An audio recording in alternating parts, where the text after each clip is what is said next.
Le mois dernier, avec Joachim Kuls et 6 autres collègues du Parlement européen, j'ai écrit une lettre à l'EMA, l'agence européenne chargée d'autoriser les médicaments sur le marché européen. Et dans cette lettre, nous demandons des éclaircissements sur les nombreux problèmes qui entourent l'arrivée des vaccins. Ces problèmes sont si graves que nous avons demandé à l'EMA de retirer l'autorisation de mise sur le marché. Ce mois-ci, nous avons reçu une réponse de l'EMA à notre lettre et cette réponse contient des faits choquants. Tout d'abord, l'EMA déclare explicitement qu'elle a uniquement et exclusivement autorisé les vaccins Corona sur le marché pour l'immunisation individuelle et absolument pas pour le contrôle de l'infection, et absolument pas pour la prévention ou la réduction de l'infection. Et c'est dévastateur pour les gouvernements qui se sont lancés à fond dans la campagne de vaccination en faisant passer le message que vous le faisiez pour les autres. Rien de tout cela n'est vrai. Non seulement l'EMA n'a pas du tout autorisé les vaccins à prévenir les infections, l'EMA va même plus loin en déclarant dans sa réponse, et je cite, que les rapports d'évaluation de l'EMA sur l'autorisation des vaccins soulignent le manque de données sur la contagiosité. En d'autres termes, les vaccins n'ont pas été conçus pour prévenir les infections. Et il n'y a certainement pas de données permettant d'affirmer que les vaccins aident à lutter contre les infections.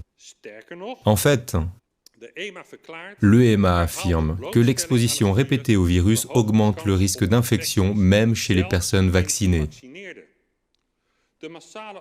Les campagnes gouvernementales massives visant à vous faire vacciner pour protéger vos parents, vos voisins, les membres les plus faibles de la société, n'étaient pas seulement non autorisées, elles étaient totalement absurdes et ne reposaient pas sur des faits.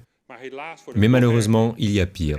L'EMA dit que les vaccinations sont uniquement destinées à la protection de l'individu vacciné et qu'avant de vacciner l'individu, le patient, et je cite à nouveau l'EMA, toutes les informations relatives à la sécurité doivent être soigneusement prises en compte avant d'administrer ou de recommander une vaccination. Vous ne pouviez donc être vacciné qu'après qu'un médecin ait déterminé qu'il était prudent de le faire dans votre cas.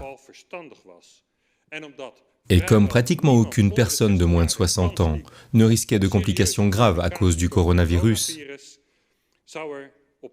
à quelques exceptions près, personne, mais personne de moins de 60 ans n'aurait dû être vacciné. Donc les salles de sport remplies de vaccinateurs étaient totalement contraires à l'usage pour lequel les vaccins étaient autorisés par l'EMA. Et il y a pire. Pour évaluer la sécurité des vaccins, il était essentiel pour l'EMA que les effets secondaires soient correctement enregistrés. Et l'EMA dit à ce sujet, « Nous nous attendons à de nombreux rapports d'effets secondaires survenant pendant ou peu après la vaccination. Cela signifie que les plaintes doivent être signalées précisément dans la période initiale de la vaccination. » Le gouvernement a soutenu sa politique selon laquelle ces plaintes ne devaient précisément pas être signalées dans les 14 jours suivant la vaccination, car le vaccin avait besoin de 10 à 14 jours pour devenir efficace. Toutes les plaintes déposées au cours de cette période ont été précisément attribuées au coronavirus. Il ne s'agit pas seulement d'une fraude, mais d'une mise en danger délibérée de vie humaine. Et je vous rappelle que nous sommes toujours aux prises avec une surmortalité massive supposée inexpliquée. En bref, cette information de l'EMA est dévastatrice pour la politique de vaccination poursuivie par Rutte et De Jong. Le gouvernement savait que les vaccins ne protégeraient pas contre la propagation du virus, mais il n'a pas partagé cette information avec le public. Au contraire, il a imposé les vaccins à nos concitoyens par des mensonges, a dissimulé les effets secondaires et a ainsi mis en danger la santé de tous ceux qui ont reçu un tel vaccin. Les campagnes de vaccination doivent être arrêtées le plus rapidement possible, car elles ne sont tout simplement pas sûres et ne répondent pas aux exigences fixées par l'EMA.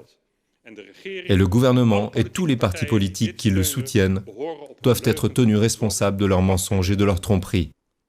Je vous remercie.